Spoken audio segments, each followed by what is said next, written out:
So we find ourselves in Tehillim,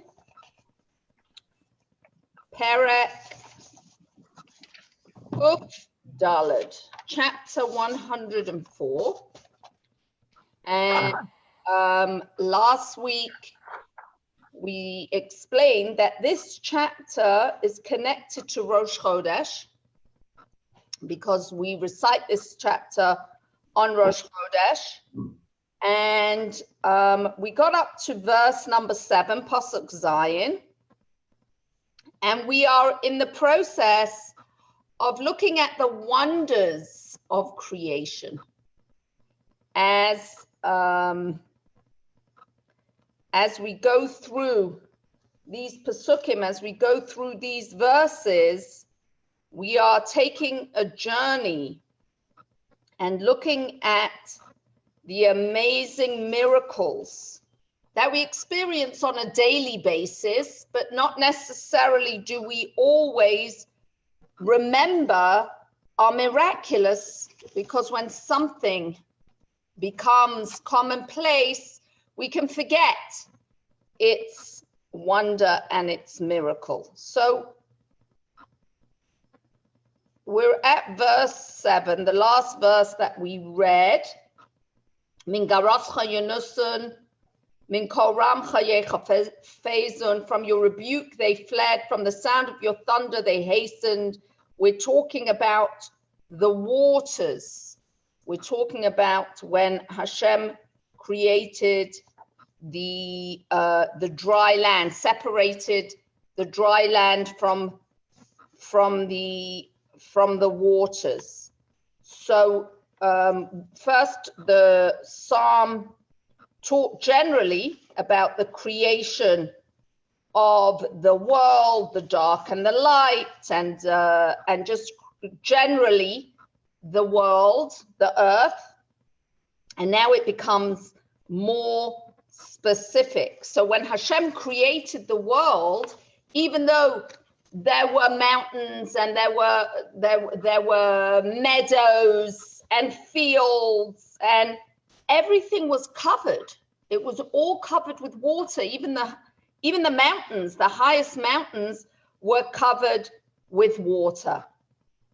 And then Hashem gave the command, Yekavu Hamayim, that the waters need to gather to one place. And ever since that time, the water obeys the command from Hashem to remain where it belongs.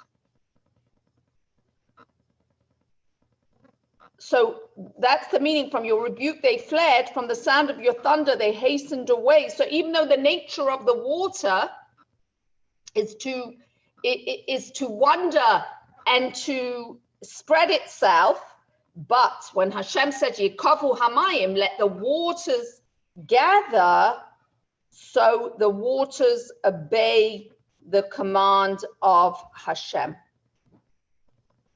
Nevertheless, even though the waters were relegated to the ocean, to the rivers, but the world needs water everywhere. Every part of the world needs water.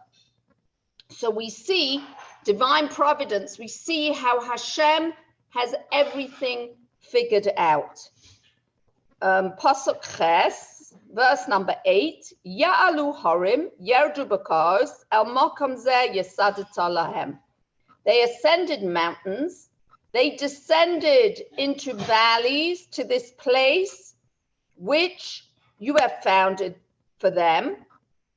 Pasuk Tes, kavul samta bal yavarum, bal yeshuvan lechasos haaretz. You set a boundary that they should not cross, that they should not return to cover the earth. And that's, we see, when you go to the ocean, you see the shore, there's sand around.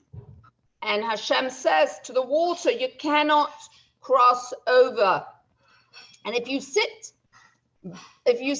next to the ocean, you sit by the shore, you see how the water it's naturally coming to spread itself out onto the dry land, and then you see it going back. It's something we take for granted. But really, what's happening over there? David HaMelech is describing it here in this chapter of Tehillim. What's happening is that the water wants to come onto the dry land like it was originally. The water covered the entire world. Even David HaMelech describes even the highest mountains were covered with water. It says the world was covered like a garment. Hashem spread the water like a garment over the world. But the water has to follow the rule of Hashem, the rule of God, which is it has to remain in its place. There is a border, and it cannot come from that border. So last week we talked about looking at the clouds. This week, and we live in the right place to be able to do it, when you have an opportunity to be at the ocean, to watch those waves and to watch the tide, watch the water as it approaches the land, and think of this pasuk, of this verse, Gavul samta bal ya'avorim, you set a boundary that they should not cross, that they shall not return to cover the earth. The only reason that the water retreats is because Hashem commanded it to retreat. Its natural way would be to cover the earth. Now,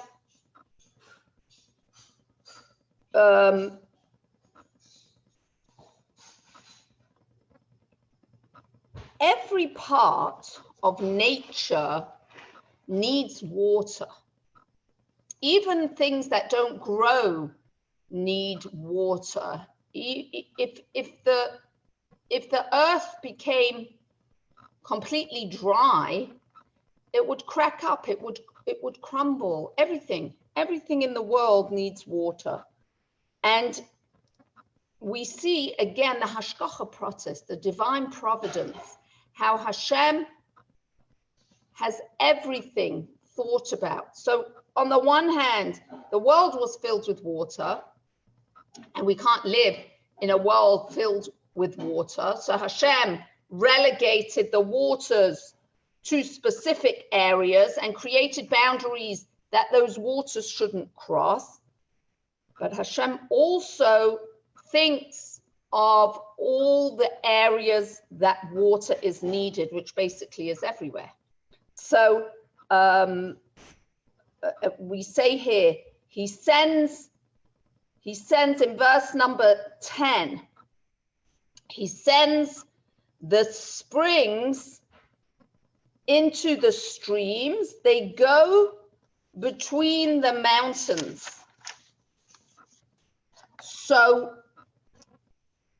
what does Hashem do? So he first removes the water, so there's dry land, but then he sends the water through streams and through rivers into the places where the water is needed. So for example, in the mountains, first of all, the mountain needs a certain amount of rain. The desert needs a certain amount of rain. The regular fields need a certain amount of rain. And Hashem distributes the water. If you study nature and how everything works, it all is very, very finely tuned. And when Hashem takes that water that he removes, and then he disperses it in the way that it needs to be dispersed. So the small springs run very slowly so that the animals that live in the mountains are able to have water to drink and not get swept away by the rushing rivers. And then it trickles down to the bottom and becomes a stronger force or source of water. And from those rivers, it goes out to irrigate the land. We don't often stop to think about all these details. This chapter of Tehillim really talks about the wondrous nature of Hashem, of God. And today we live in a time where at the click of a button, we can really expand our knowledge of how all of this works. And it's truly miraculous and incredible.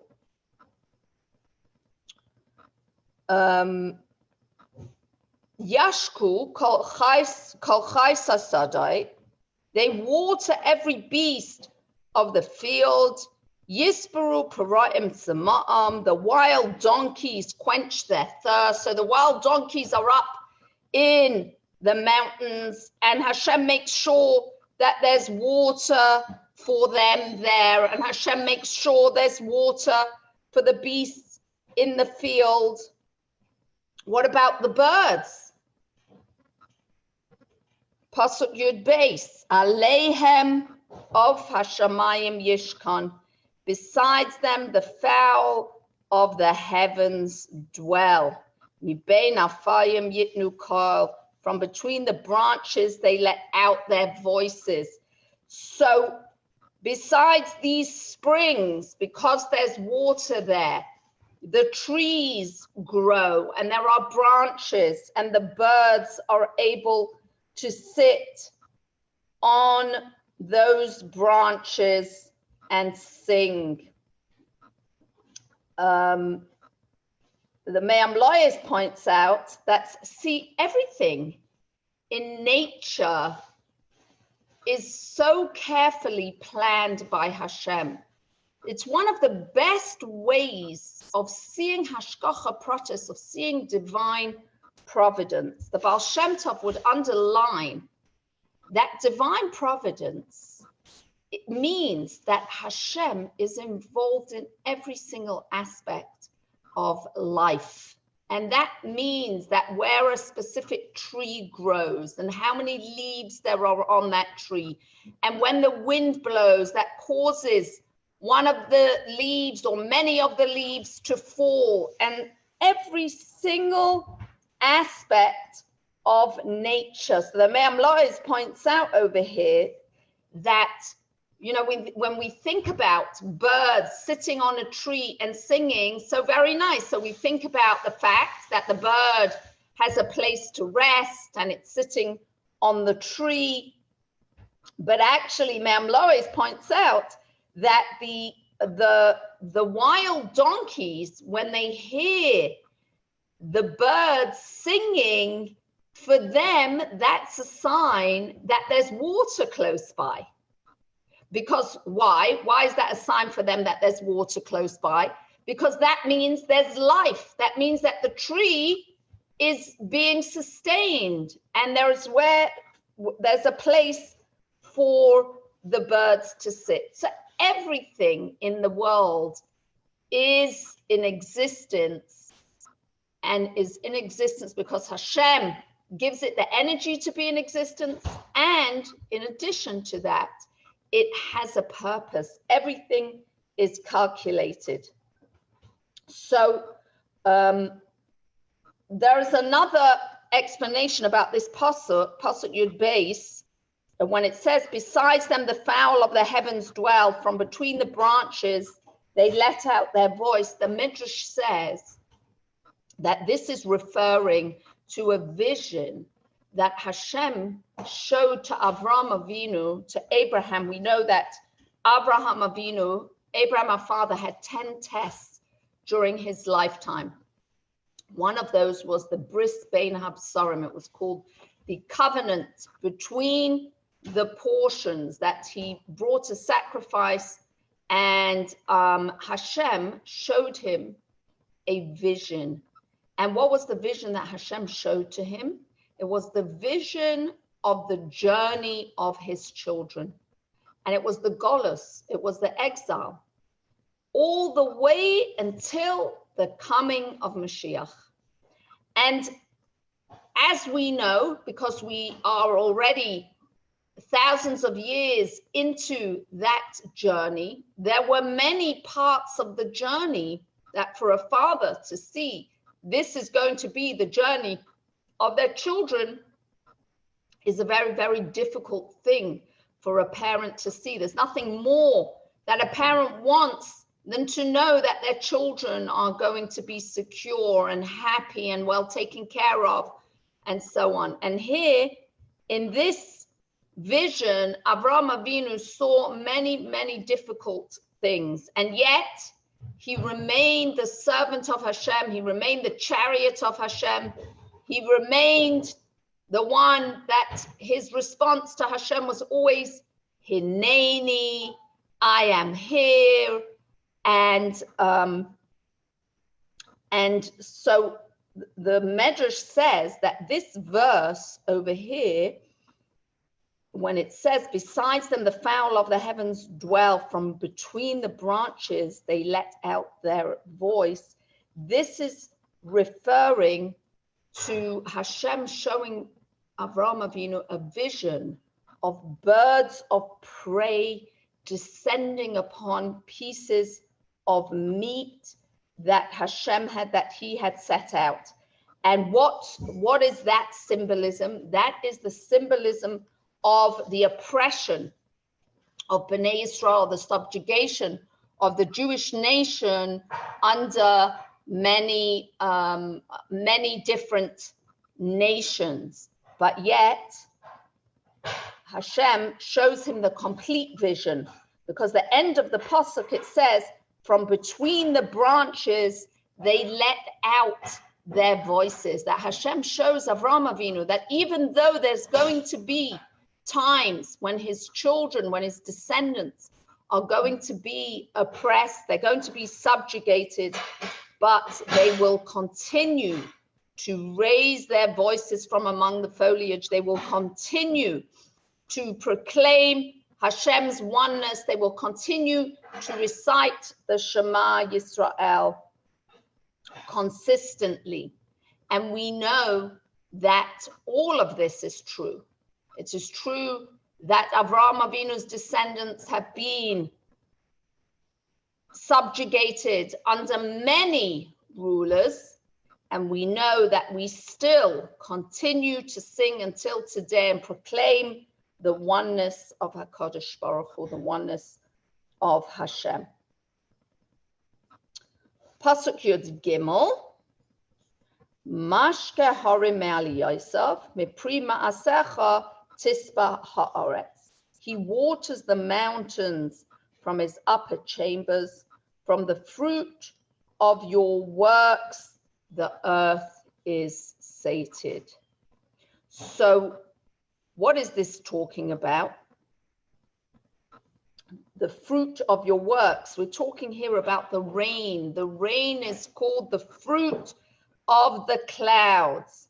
And as we mentioned already, there is nothing in the world that can exist without water. And Hashem consistently continues to bring the water. He waters the mountain from his upper chambers. So first he took away the water, and now Hashem makes sure that there is water constantly. And again, last week we spoke about the wonder of the clouds. So again, this is an area for us to look into the nature, the beautiful nature around us, and to see the hand of Hashem and to see God's presence in this world through nature. Pasuk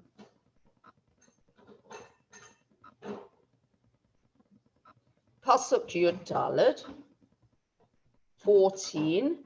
Matzmiach chotze labehema ve'esev la'avodas ha'adam lahotzi lechem min haaretz. I'm sure that those last few words are familiar to most people.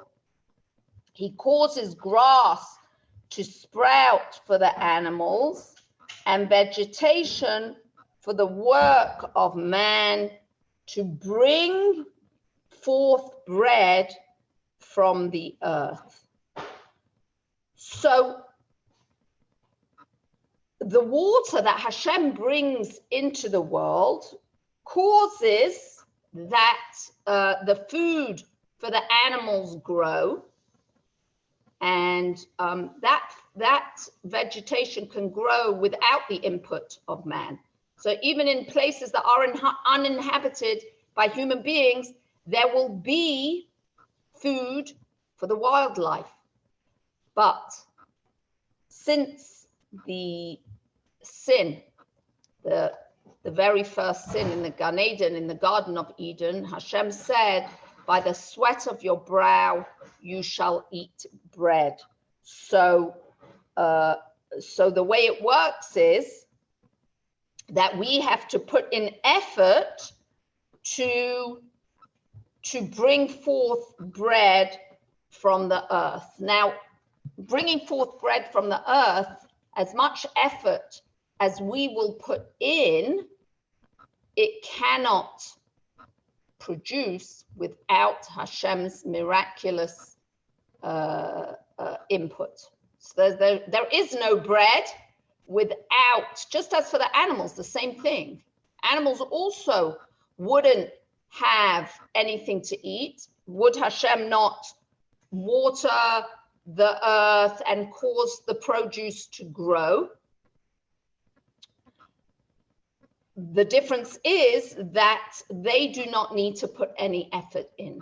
But we are here to toil, and we have to put effort in order for Hashem's bracha, in order for Hashem's blessing to take hold. And that's why it says he causes grass to sprout for the animals and vegetation for the work of man to bring forth bread from the earth.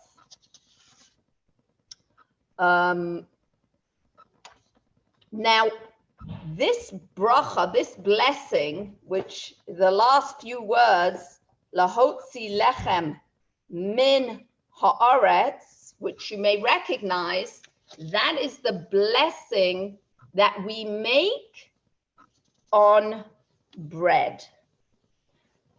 Whenever we eat, we are supposed to recite a bracha, acknowledging that everything in this world is a gift from Hashem, is a gift from God, and that everything in this world is here for the glory of Hashem, for the glory of God.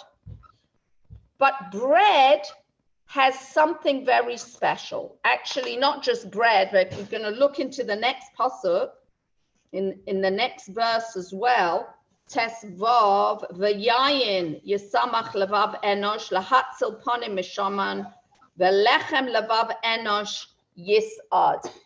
So what that verse means, and wine which cheers man's heart to make the face shine from oil, and bread which sustains man's heart. So here the psalm is singling out two things in the world that we enjoy, two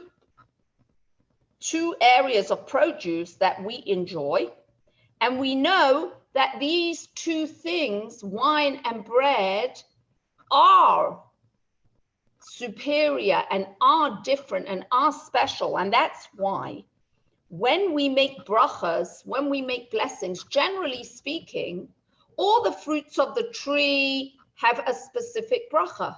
Borei, peri, ha'etz. All the vegetables that grow in the ground or fruit that grow in the ground also have the bracha borei pari ha'adama. And yet, bread is singled out with a special bracha, and the sages actually took the text for that bracha from this verse in Tehillim. From this verse that we said over here, Matzmiach chotze labehema ve'eses la'avodas ha'adam lahotzi lechem min ha'aretz. He makes grass grow for the cattle and vegetation requiring the labor of man to bring forth food from the earth. And the wine that is also singled out, because the wine also it comes from fruit. It comes from grapes. And yet we see that it has its own specific bracha. It has its own specific blessing. And why so? Why does it have its own bracha, its own blessing?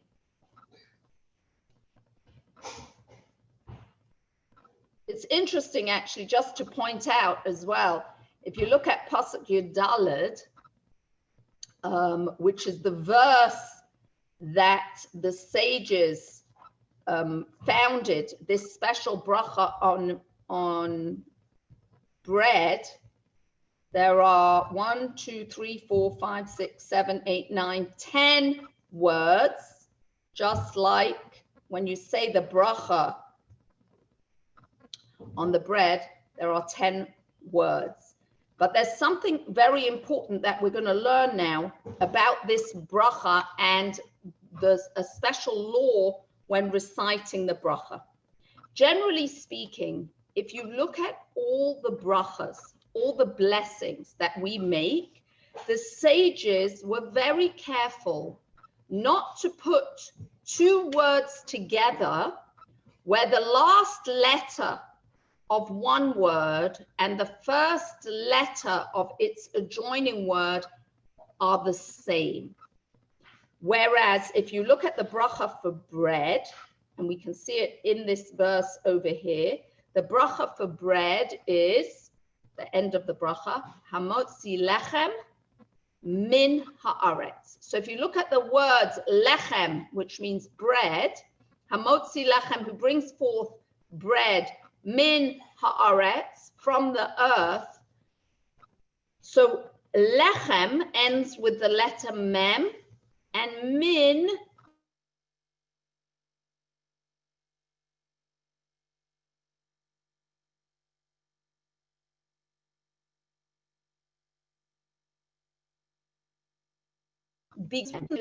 is because we tend to swallow up one of the letters. So instead of articulating the bracha properly, we might say hamotzi lechem min haaretz.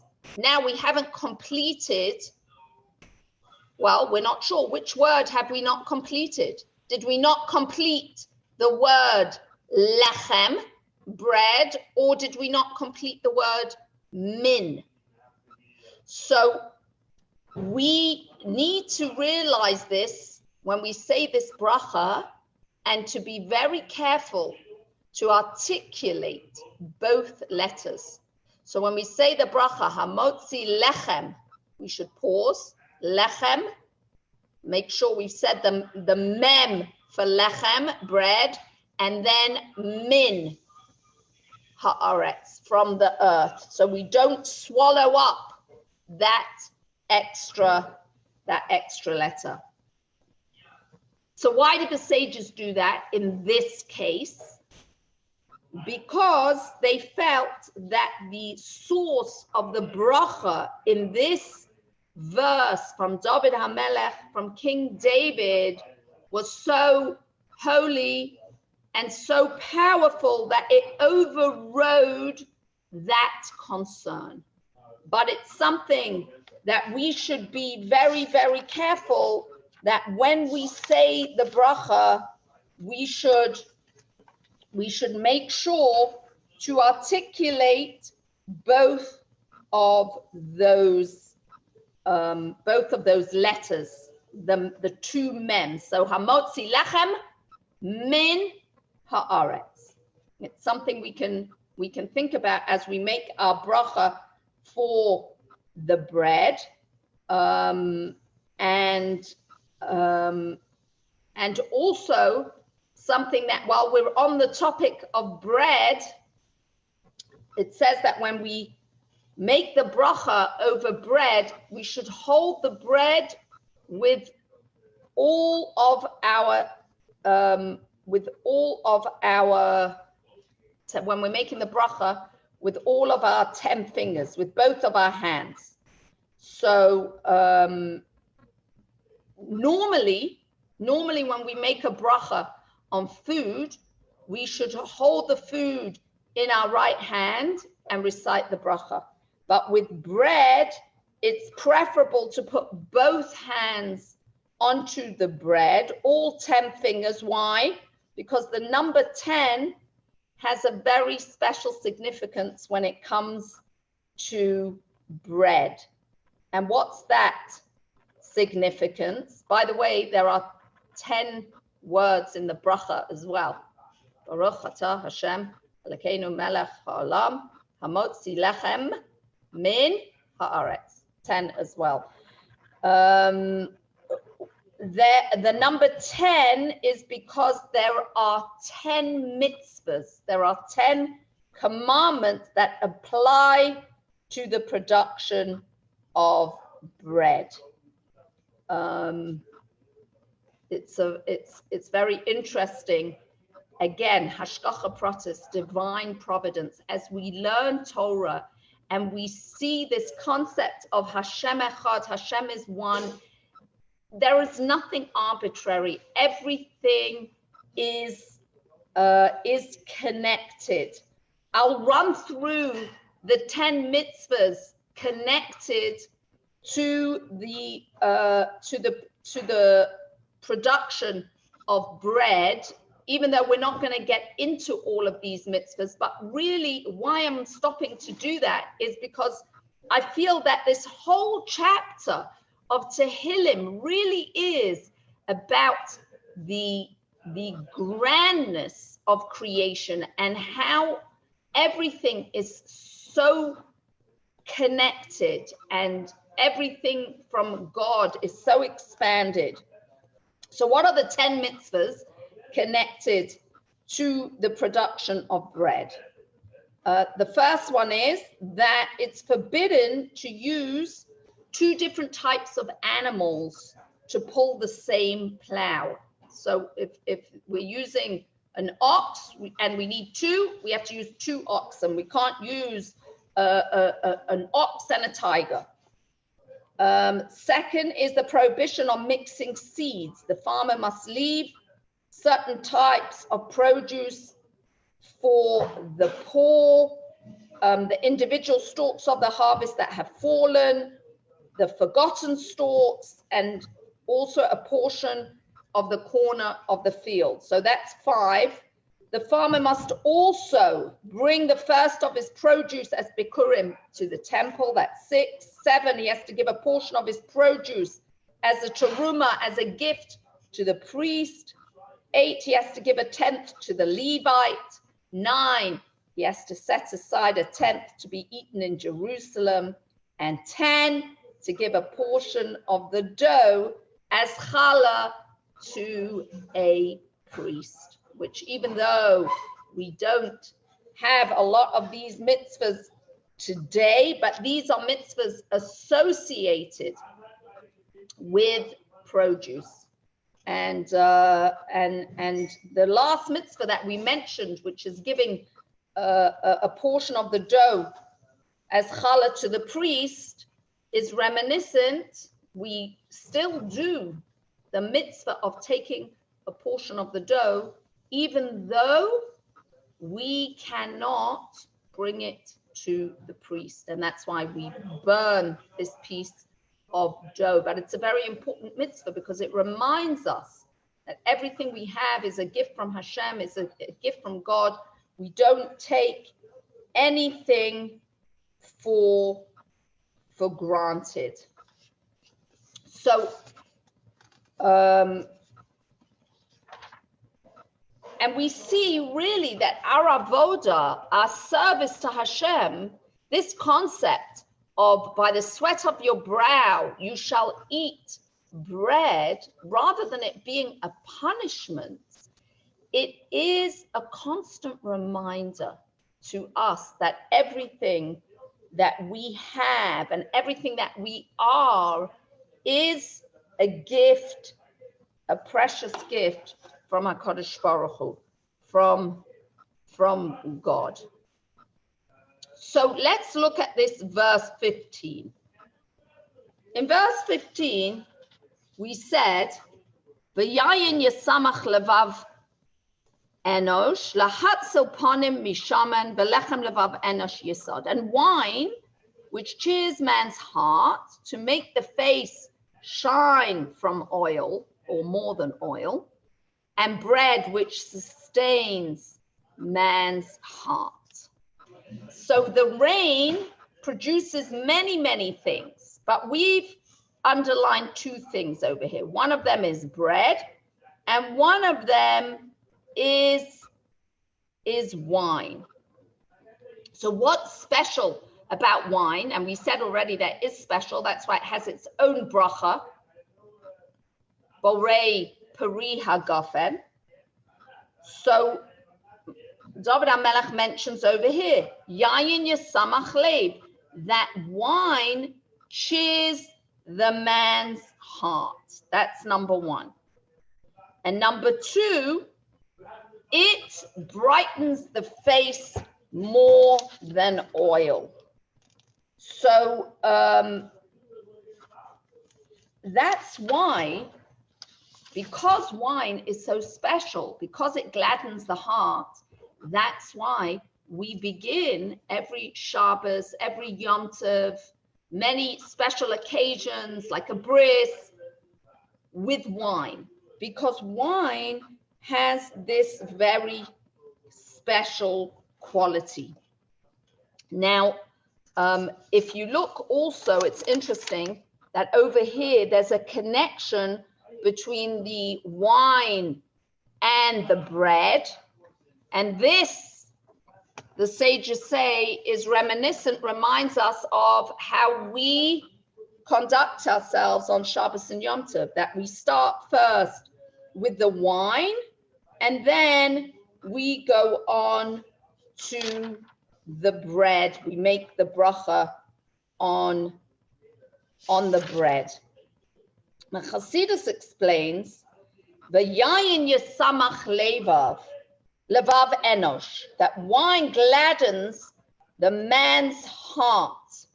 There are many words, and we've mentioned this before in Tehillim, there are many words to describe a human being. And enosh is one of them, right? We have Adam, we have Ish, Gever. Enosh, the word that's used over here is Enosh. And Enosh, the sages tell us, is a word that implies sickness and weakness. And therefore, when the word Enosh is used, it's used to describe the lowest elements in human society. And this present verse teaches us something very, very important. And it teaches us that even when a person is sick and weak, if they drink wine, they can be uplifted. So what are we talking about drinking wine? Are we advocating here, go to hit the bottle? When a person is feeling sick, they should go to hit the bottle? No, not at all. Wine, Chassidus teaches us, the Torah teaches us, is a metaphor for the deep secrets of the Torah. You know, we know that when a person drinks wine, it says, Nichnas yayin yotza sod. That when a person imbibes, when a person drinks wine, then the secrets become revealed. They lose their inhibitions. So wine is a metaphor for the deep secrets of the Torah. We know that there are 4 levels to Torah. There's Pshat, Remez, Drush, and Sod. There's the simple level. Then there are the commentaries. There's the Midrash, the story behind the story. And then there's the Sod, the secrets of the Torah, otherwise known as Kabbalah or Hasidus. And just like the process of wine, how do we make wine? We make wine by taking the grapes and crushing them. So it takes effort to make wine. So too, to get to the deeper levels of the Torah, it takes great effort. And just like we said, when a person drinks wine, they reveal themselves more. Nichnasayin yatsasad, when a person drinks wine, the secrets come out, or the inhibitions are dropped, a person shares more, reveals more. So too, the wine of the Torah serves to reveal the inner essence of a Jew, the neshama, which may be hidden and covered up, but through the study of the deeper secrets of the Torah, the Kabbalah of the Torah, the essentially good neshama, the essentially good and holy soul is given a release and reveals itself. And that's why it says, Vayayin yesamach levav enosh, even a person who may be spiritually weak and the neshama might not be feeling so strong, might not be so expressive, can be gladdened by partaking of the wine of the Torah. And that's a very, very beautiful interpretation of this pasuk, of this verse. Let's continue. Yisba'u Atzei Hashem Arze Levanon Asher Nota. The trees of God drink their fill, the cedars of Lebanon which he planted. What are we talking about here? Atzei Hashem, the trees of God drink their fill. So we mentioned already that for food, we have to work on making sure that the produce, if we don't plant the seeds, if we don't plow the fields, if we don't harvest the crop, then there'll be no bread.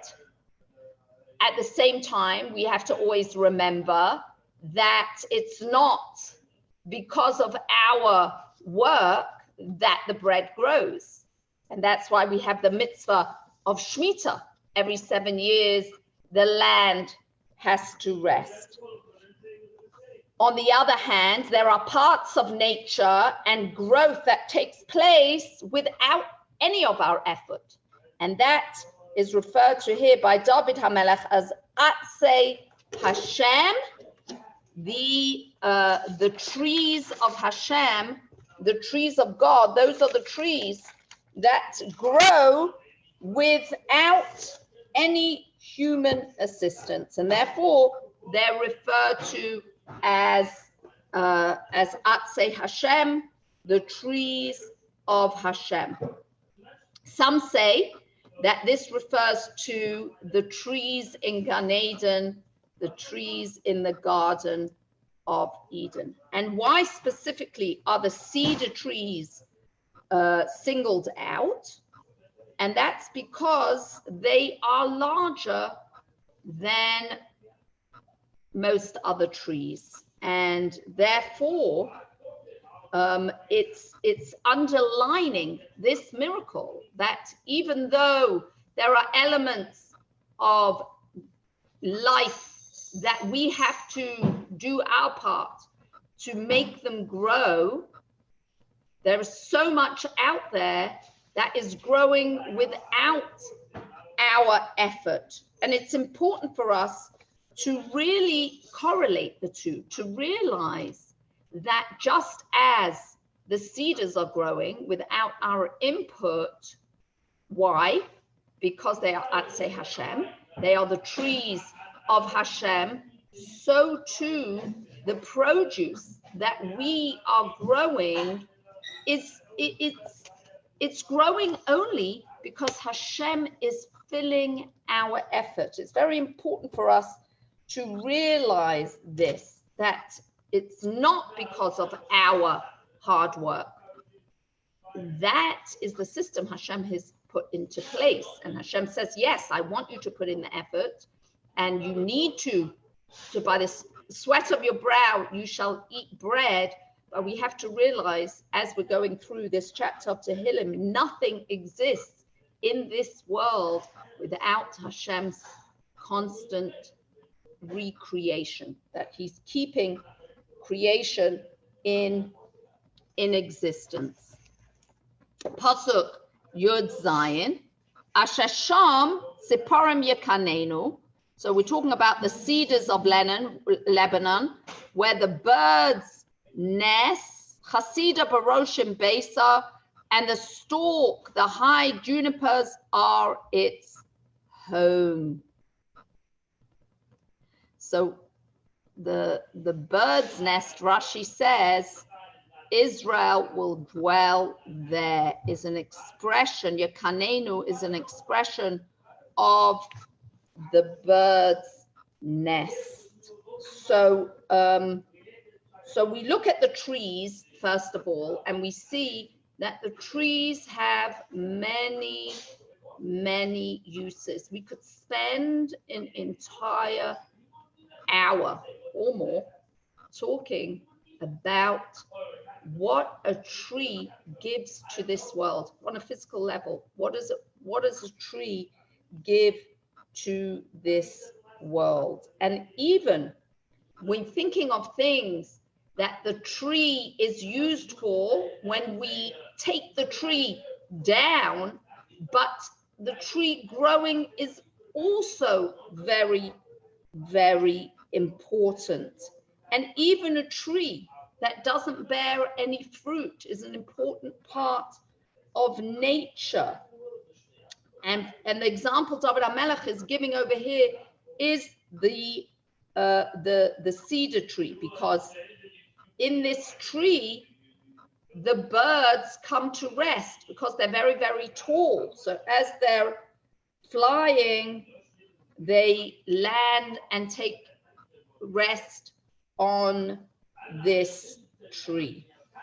And every single animal Hashem has provided for the animal. So even though David HaMelech is only mentioning one thing over here, but we stop to think about how every creature in this world Hashem created and Hashem provides for. And certainly that should bring us to realize and remember that Hashem provides for each and every single one of us.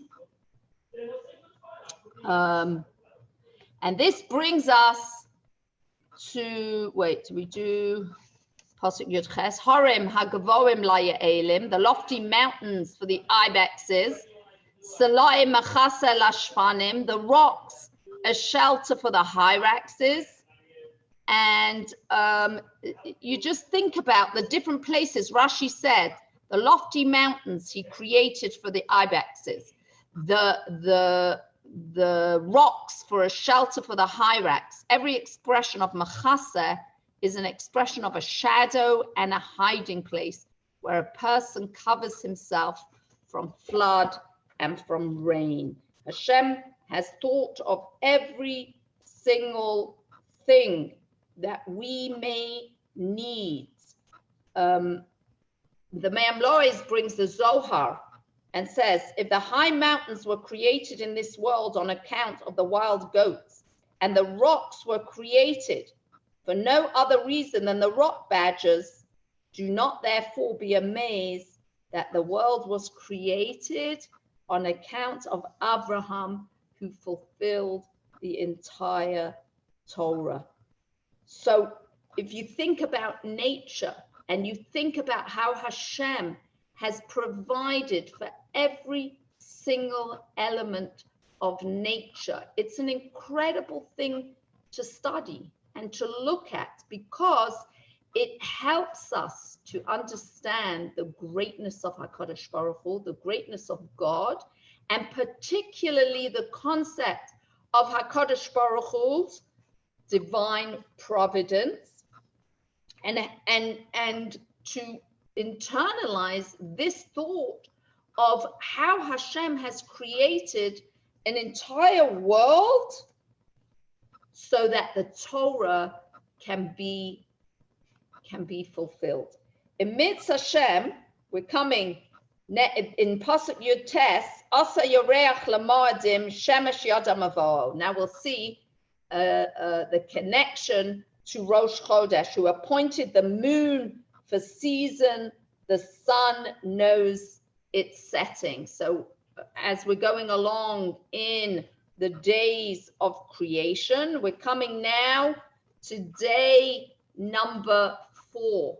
We've gone through the first 3 days of creation. Now we're coming to the luminaries. So next week in Mitzvah Hashem, we're going to get a deeper look at this concept of the moon, of Rosh Chodesh, and specifically we, the Jewish nation, who are compared to the moon. And actually, as women, we know that we have a very special connection to Rosh Chodesh. So Mitzvah Hashem, next week, we will continue at Pasuk Yud Tes. Have a beautiful week, everybody. God bless you. Don't forget to sign up for challah and chicken soup if you would like. And we also have these beautiful signs that we have made. I want to thank Mari and Marvin Becker for sponsoring this beautiful initiative. And if you go to our website, you can sign up to drive by on Friday, Mitzvah Hashem, and say hello and enjoy your lechem min haaretz. Thank you, Chani. Have a beautiful, Beautiful week. Thank you. Thank you.